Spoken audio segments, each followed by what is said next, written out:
اللہ تعالیٰ حل کر دیتا ہے. گھبرانا نہیں کسی بات، گھبرانا نہیں چاہیے کسی بات سے. جی جزاک اللہ حضور.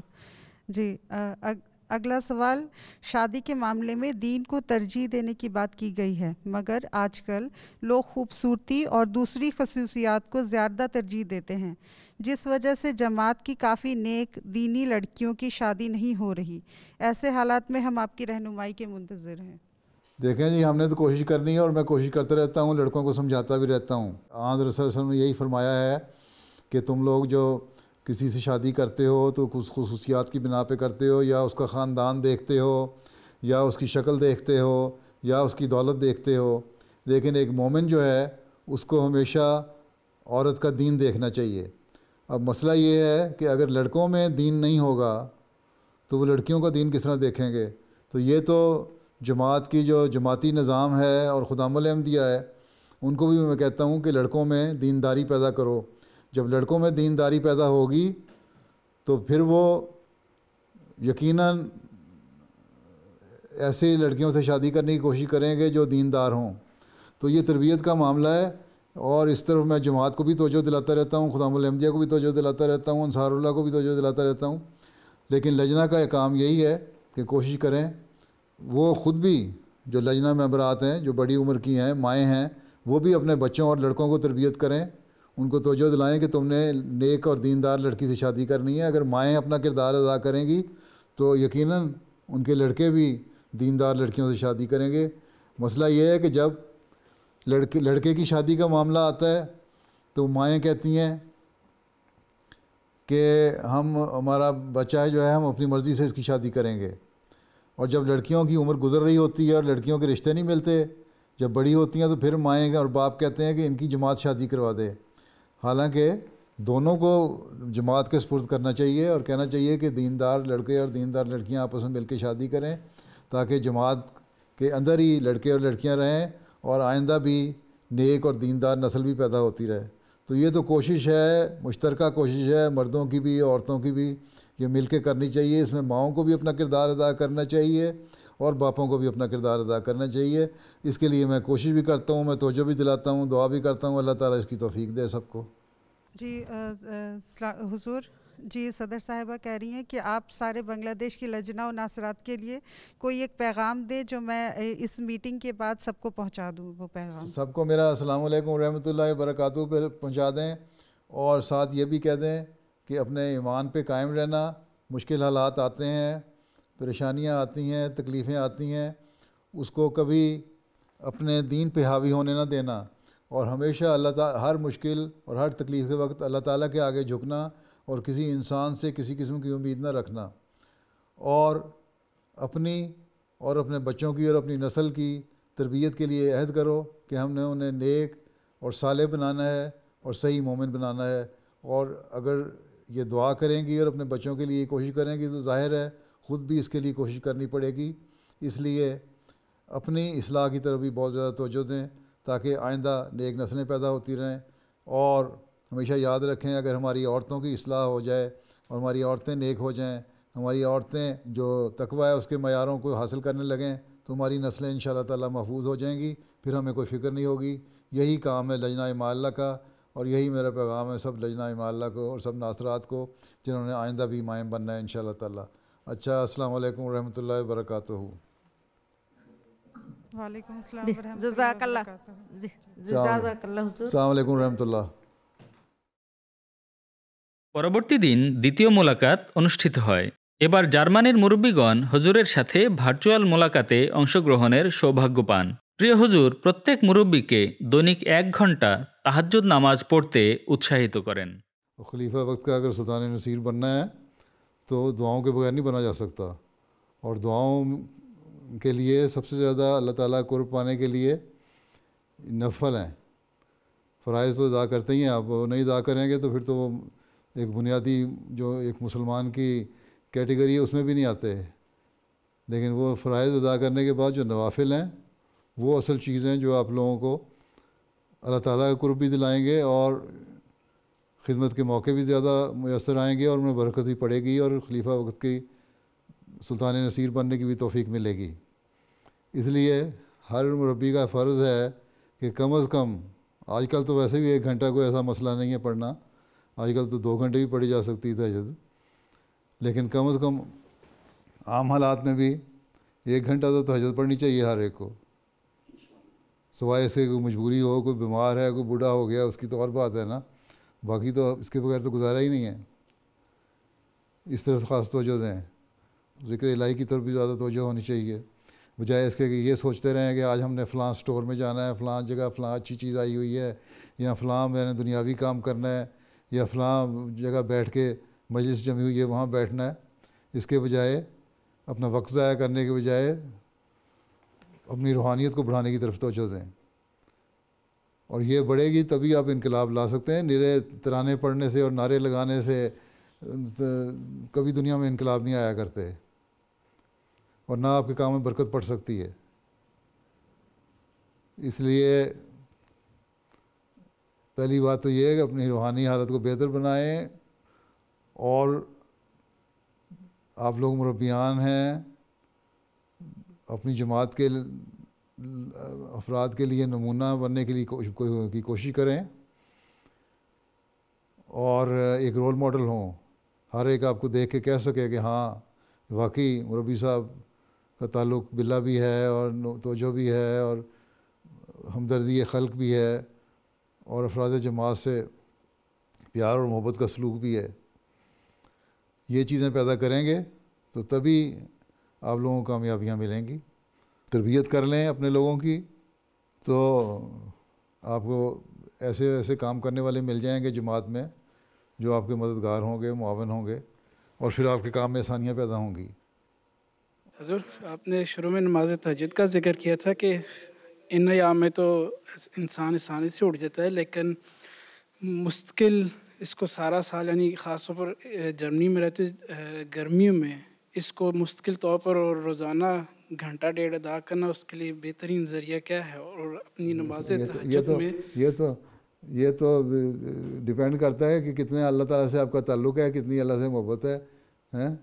باقی کاموں کے لیے وقت نکال لیتے ہیں نا۔ اگر جرمنی میں رہتے ہوئے رات کو 11 بجے 10 بجے سورج عشاء کی نماز ہوتی ہے، 10:30 بجے ہوتی ہے، اور صبح 2:30 بجے، 2:45 بجے یا 3 بجے تو یہاں بلکہ UK میں اس سے جلدی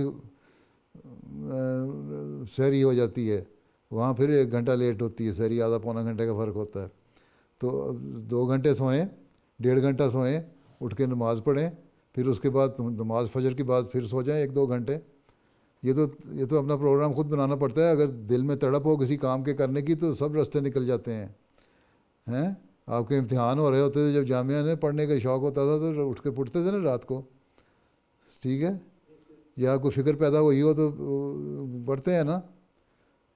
یہ تو سوچ کی بات ہے۔ اگر آپ سوچ کو اس طرح ڈھال لیں گے کہ میں نے یہ کرنا ہے کام، تو اللہ تعالیٰ مدد کرتا ہے۔ تو کیا لوگ تو 1-1.5 گھنٹہ سوتے ہیں رات کو، اس کے بعد اٹھ کے تہجد پڑھ لیتے ہیں، پھر صبح نماز کے فجر کے بعد ہو گیا جو باقی وقت ہوا، ٹھیک ہے۔ یہ تو نکالنا پڑتا ہے وقت۔ اس کے بعد دن بھی تو آپ کو مل جاتا ہے نا سارا دن، دوپہر کو 1 گھنٹہ سو لیا کریں نیند پوری کرنے کے لیے، یہ تو کوئی ایسا مسئلہ نہیں ہے۔ جوانی میں عبادت ہوتی ہے آپ جو نوجوان لوگ ہیں، آپ لوگوں کا یہ وقت ہے کہ یہی وقت ہے، اس کو سے فائدہ اٹھا لیں، اور جتنا عبادات کا حق ادا کر سکتے ہیں کرنے کی کوشش کریں۔ در جوانی توبہ کردن شیوائے پیغمبری، وقت پیری گرگ ظالم میں شوت پرہیزگار۔ سوال تھا کہ جو نوجوان ہیں، جو آئندہ نسل ہے، دیکھنے میں آ رہا ہے کہ چونکہ وہ اکثر وقت باہر رہتے ہیں، اس باہر کے معاشرے میں رہتے ہیں، تو اس کے زیر اثر زیادہ ہوتے ہیں۔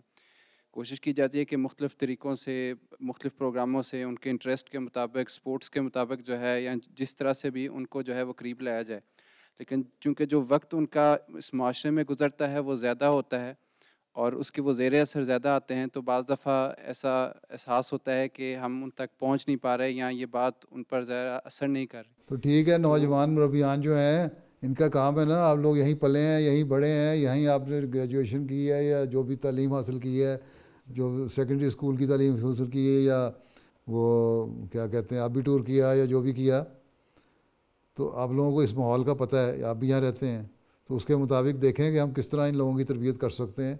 اور اس لیے میں کہتا ہوں دوستیاں بنائیں. اس لیے ذیلی تنظیمیں بھی ہیں، ذیلی تنظیموں کا بھی کام ہے کہ اپنے لڑکوں کو اپنے ساتھ انوالو کریں، اور آپ لوگوں کا کام ہے کہ ان کی مدد کریں، مربیان کا، نوجوان مربیان جتنے ہیں.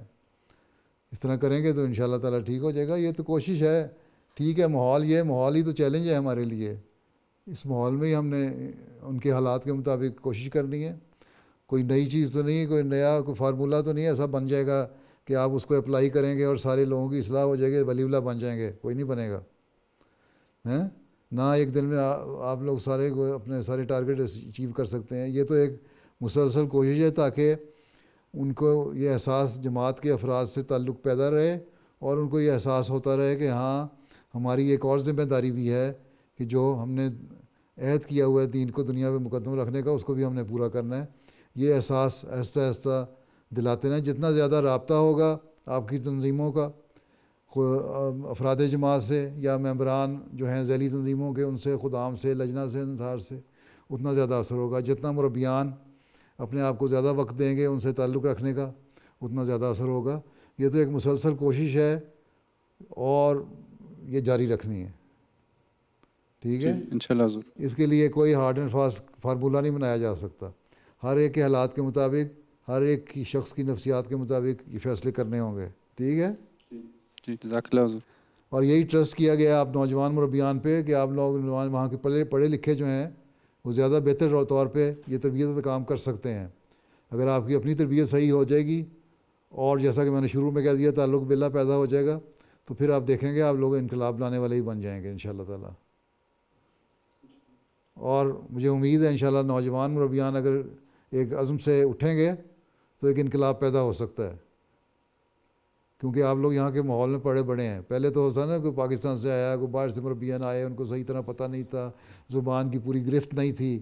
آپ کو تو زبان پہ پوری طرح گریسپ ہے، کمپریہنشن ہے، اور اس کو آپ اچھی طرح ادا کر سکتے ہیں. یہاں کے ماحول میں رہے ہوئے ہیں، ماحول کا بھی پتہ ہے. تو اسی طرح آپ لوگ نئے نئے راستے ایکسپلور کریں خود کہ کس طرح ہم نے ان کی تربیت کرنی ہے، کس طرح ان کو اٹیچ کرنا ہے، کس طرح ہم نے نئی نسل کو ضائع ہونے سے بچانا ہے. ٹھیک ہے. بعض دوسری قومیں جو جماعت میں شامل ہوئی ہیں وہ جماعت کے علم کلام سے بہت متاثر ہوتی ہیں، لیکن جو جماعتی نظام ہے یا مالی قربانی ہے اس میں وہ اس طرح سے انٹیگریٹ نہیں ہو پاتے، اور بعض مشکلات مقامی جماعت کی طرف سے بھی ہمیں پیش آتی ہے کہ اس طرح سے عہدیداران ان کے ساتھ رابطہ نہیں رکھتے. تو اس سلسلے میں حضور کیا نصائح فرمائیں گے؟ بات یہ ہے کہ جماعتی نظام کو بھی ان کے لیے اتنا مشکل نہ کریں. اسی لیے مسیح رابع نے شروع میں یہی کہا تھا، اور اس سے پہلے بھی خلفاء یہی کہتے رہے کہ جو نئے آنے والے ہیں، اور میں بھی یہی کہتا ہوں اسی بات کو، کہ جو نئے آنے والے نوآئین ہیں وہ آتے ہیں جب آپ کے پاس شامل ہوتے ہیں آپ سے، تو ان کو 3 سال کے عرصے میں ان کو پہلے سمجھائیں سسٹم کیا ہے. نہ کہ ان کو اس طرح ان سے سلوک کریں کہ وہ کوئی ولی اللہ ہیں یا صحابہ کی اولاد میں سے ہیں یا پیدائشی احمدی. وہ پیدائشی احمدی تو بلکہ کم جانتے ہیں، وہ جو نئے آنے والے ہیں وہ دینی علم بھی آپ سے زیادہ جانتے ہیں. اکثر میں نے دیکھا ہے جو صحیح طرح سوچ سمجھ کے شامل ہوتا ہے نا جماعت میں، وہ نمازوں کی طرف بھی توجہ دینے والا زیادہ ہوتا ہے، وہ استغفار کرنے والا بھی ہوتا ہے، وہ تہجد پڑھنے والا بھی ہوتا ہے، اور حضرت مسیح علیہ السلام کی کتابوں کو سمجھنے کی کوشش بھی کرنے والا ہوتا ہے. تو بہرحال ہمارا یہ کام نہیں کہ جو بھی شامل ہوتا ہے اس کو پہلے دن سے اس کو کریں. اسی لیے نہ ان کے اوپر چندے کا نظام لاگو کیا جاتا ہے 3 سال کے لیے.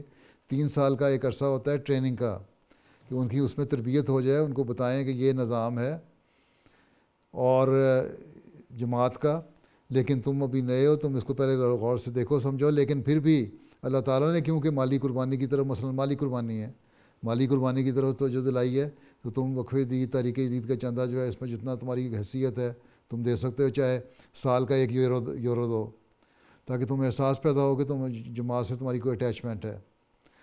اسی طرح نمازوں کے بارے میں ان کو بتائیں کہ نماز سیکھو.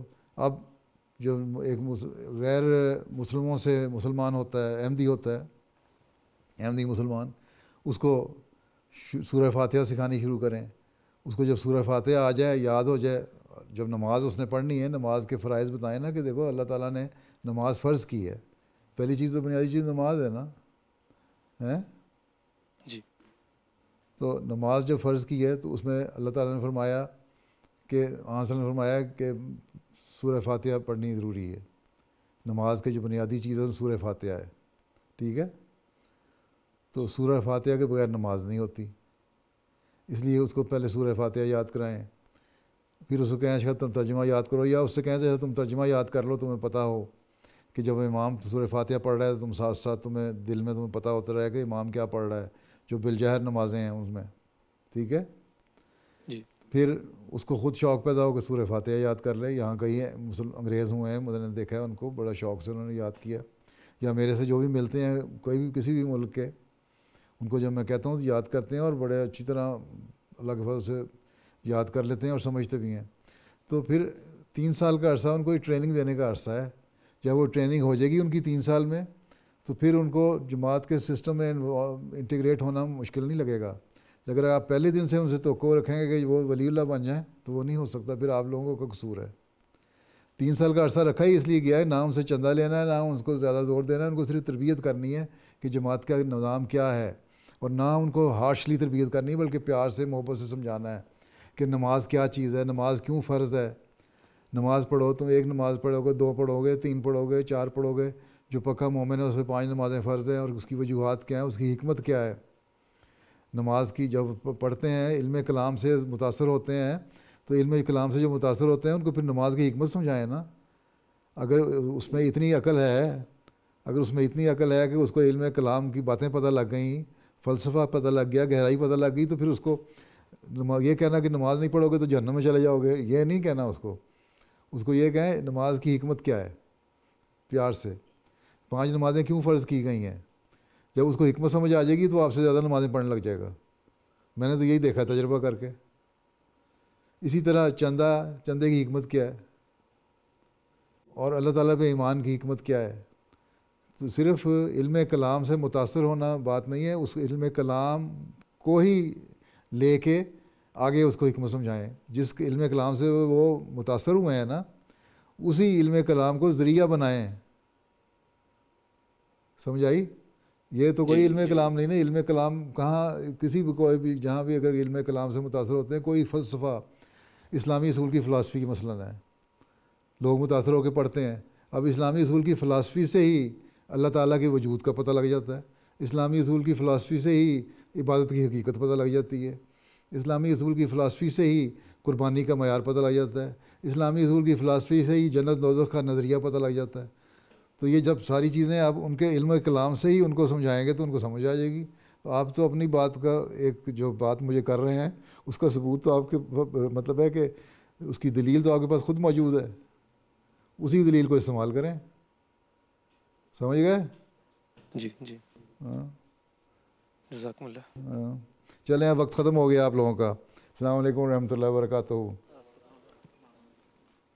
এগুলো ছিল প্রিয় হুজুরের সাথে বাংলাদেশ এবং জার্মানির ভার্চুয়াল মোলাকাতের কিছু ঝলক.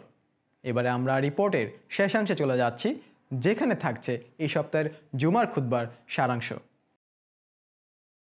প্রিয় হুজুর এ সপ্তাহের খুতবায়ও বদরি সাহাবীদের স্মৃতিচারণ অব্যাহত রাখেন। মহানবী সাল্লাল্লাহু আলাইহি ওয়াসাল্লাম মক্কা থেকে মদিনায় হিজরত করে যাবার অনতিপর কী ঘটেছিল তা হুজুর সবিস্তারে উল্লেখ করেন।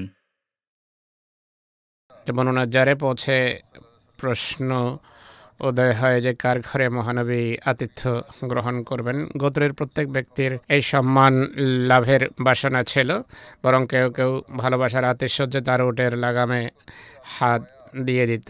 এই আবেগের আতিশয্য দেখে তিনি বলে, এটিকে ছেড়ে দাও, এটি এখন প্রত্যাদিষ্ট, অর্থাৎ যেখানে আল্লাহর ইচ্ছা হবে সেখানে এই উট বসা যাবে। এটি বলে তিনি তার লাগাম ঢেলা ছেড়ে দেন। উট সামনে অগ্রসর হতে থাকে ধীরে ধীরে, যেখানে পরে মসজিদে নববী এবং মহানবীর কক্ষ নির্মিত হয়। আর যে জায়গা তখন মদিনার 2 বালকের পরিত্যক্ত ভূখণ্ড ছিল সেখানে বসে যায়, কিন্তু আবার দাঁড়িয়ে হাঁটতে আরম্ভ করে। কয়েক পদক্ষেপ গিয়ে আবার ফিরে এসে পূর্বে যেই জায়গায় বসেছিল সেখানে বসে পড়ে। মহানবী সাল্লাল্লাহু আলাইহি সাল্লাম বলেন যে হাযা ইনশাআল্লাহুল মানজিল, মনে হয় খোদার দৃষ্টিতে এটি আমাদের অবস্থানস্থল। এরপর দোয়া করে উঠ থেকে নেমে আসেন এবং জিজ্ঞেস করেন যে এই জায়গার সবচেয়ে নিকটবর্তী ঘর কার। মুসলমানদের মধ্য থেকে আবু আইয়ুব আনসারী দ্রুত সামনে এসে নিবেদন করেন যে হে আল্লাহ রসুল, আমার ঘর সবচেয়ে কাছে, এই হলো আমার ঘরের দরজা, আপনি ভিতরে আসুন। তিনি বলেন যাও, আমাদের অবস্থানের জায়গা প্রস্তুত করো। আবু আইয়ুব আনসারী অনতিবিলম্বে ঘর গুছিয়ে ফিরে আসেন, মহানবীকে নিয়ে ঘরে যান। এটি একটি দ্বিতল বাড়ি ছিল। আবু আইয়ুবের ইচ্ছা ছিল মহানবী উপরে অবস্থান করবেন, কিন্তু মহানবীর সাক্ষাৎ প্রত্যাশীদের সুবিধার্থে নিচের তলাকে পছন্দ করেন এবং সেখানে অবস্থান করেন। রাত নেমে আসলে আবু আইয়ুব এবং তার স্ত্রীর সারা রাত এই চিন্তায় ঘুম আসেনি যে মহানবী নিচে আর আমরা তার উপরে বসবাস করছি। দৈবিক ঘটনা যা ঘটে, রাতে উপরের তলার মেঝেতে একটা ঘোড়া ভেঙে যায়। আবু আইয়ুবের আশঙ্কা হয় যে পানির কোনো ফোঁটা হয়তো নিচে পড়বে, তিনি দ্রুত লেপ পানিতে ফেলে পানি শুকিয়ে দেন। প্রভাতে তিনি মহানবীর সকাশে উপস্থিত হয়ে পরম বিনয়ের সাথে জোর দেন যে আপনি উপরের তলায় চলুন হুজুর। মহানবী প্রথমে দ্বিধা প্রকাশ করলেও আবু আইয়ুব আনসারীর পুনঃ অনুরোধে সম্মত হন। এই ঘরে মহানবী 7 মাস বা ইবনে ইসহাকের বর্ণনা অনুসারে 2 হিজরির সফর পর্যন্ত অবস্থান করেন। এক কথায় যতদিন মসজিদে নববী এবং সন্নিবেশিত কক্ষগুলো প্রস্তুত না হয়, মহানবী হযরত আবু আইয়ুব আনসারীর ঘরে অবস্থান করেন।